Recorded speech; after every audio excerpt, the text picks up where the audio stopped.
Hey everybody, I'm Tom Vasel and welcome to Look Back here on the Dice Tower. Look Back is a series that I do where I take a look at reviews I did 1, 5, 10, and 20 years ago. And I tell you what I think about them now, if I think about them at all. So let's get started with 20 years ago. I reviewed Portable Adventures Lair of the Rat King.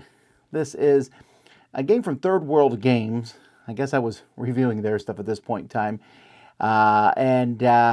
Kind of a take that, but they were like, ooh, different adventures in the same system.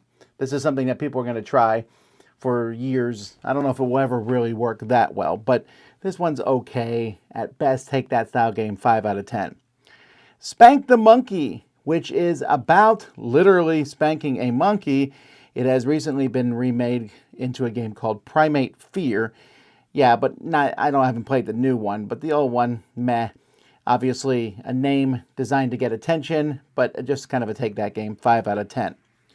Europa 1945 to 2030. Don't be horrified by this cover. It's about convincing nations to join the EU, and it's a really interesting game. It's one of the few games from Leo Calavini that I like, 7 out of 10. And then Ticket to Ride, 20 years ago. My review of Ticket to Ride went up.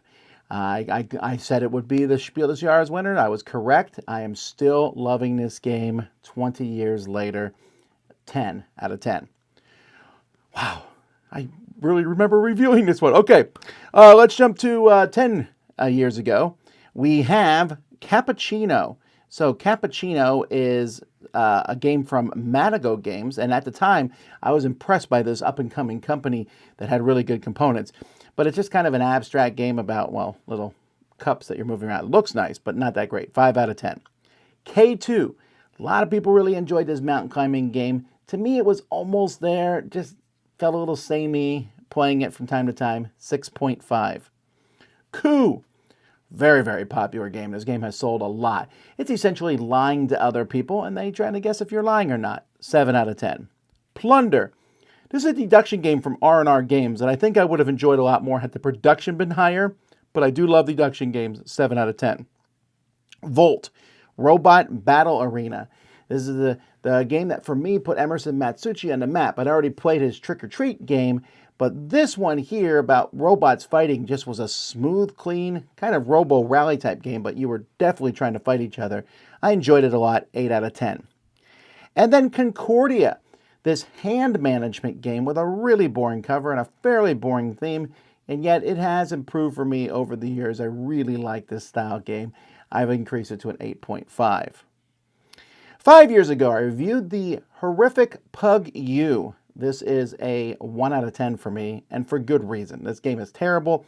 You vote on other people, like who's the worst at something, and in fact, there's a card in it that says who should kill themselves. For that alone, this game gets a 1. Cogs and Commissars. This is a game from Atlas. A take that game about Russian communist robots. Okay, 4 out of 10. Stephenson's Rocket. This was a reprint of the classic game here. I just don't like this game. I don't like auctioning off points to see which way a track will turn. I don't enjoy that at all. 5 out of 10. Nice production. Kami-sama from Colossal Games. It's an okay game of placement and rotating a board. 6 out of 10. Flip Side. No, this is not where Sam is. This is a game where you're flipping cards over. The cards have two sides and you're trying to do things with them. A very light game, but I enjoyed it. 7 out of 10. The Brigade. This is a fantasy game where you're putting out fires, working together cooperatively to put out fires. I like this. I like the concept, and the fantasy world makes it fun. 8 out of 10. And then Res Arcana. Can you believe this game is 5 years? A classic game now. I like it best with 2, but I know people differ on that. They like it with more players. The idea of having a very small pool and trying to figure out how to build an engine from that. 8.5.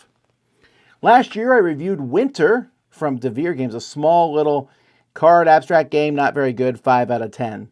Dungeons & Dragons Onslaught from WizKids. I really wanted to enjoy this game. The idea of another combat game.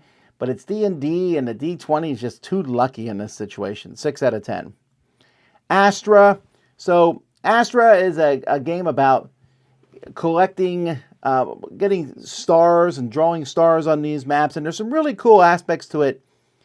It's just that it doesn't get more exciting as the game goes by. It's a neat game. I like it. It just doesn't expand enough for me. 6 out of 10. Sabika, this Euro building game where you are trying to build a Alhambra. It's okay. 6 out of 10. Precognition. Really weird concept where you're passing cards to each other, so you kind of know what's coming, but not really. There's some interesting ideas here, but it's not enough for a fun game. 6 out of 10. Mountain Goats, a small game from All Play. Very, very neat little push your luck game. If you like Can't Stop, you'll like it. 7 out of 10. Motor City. Interestingly enough, I'm about to review here French Quarter, which is the next one in this line. These roll and write games from Matt Riddle and Ben Pinchbank are just a lot of fun, and this one was good, 7.5. And then Earth, 1 year ago. Man, these earth-shattering games. Ticket to Ride 20 years ago, 1 year ago, Earth. I think we'll still be talking about Earth in 10 years. The simultaneous playing game. Still enjoying it today. Still very popular. 9.5. Really like it. And those are the reviews that I did 1, 5, 10, and 20 years ago. Thanks for watching, everybody. I'll see you next time here on the Dice Tower.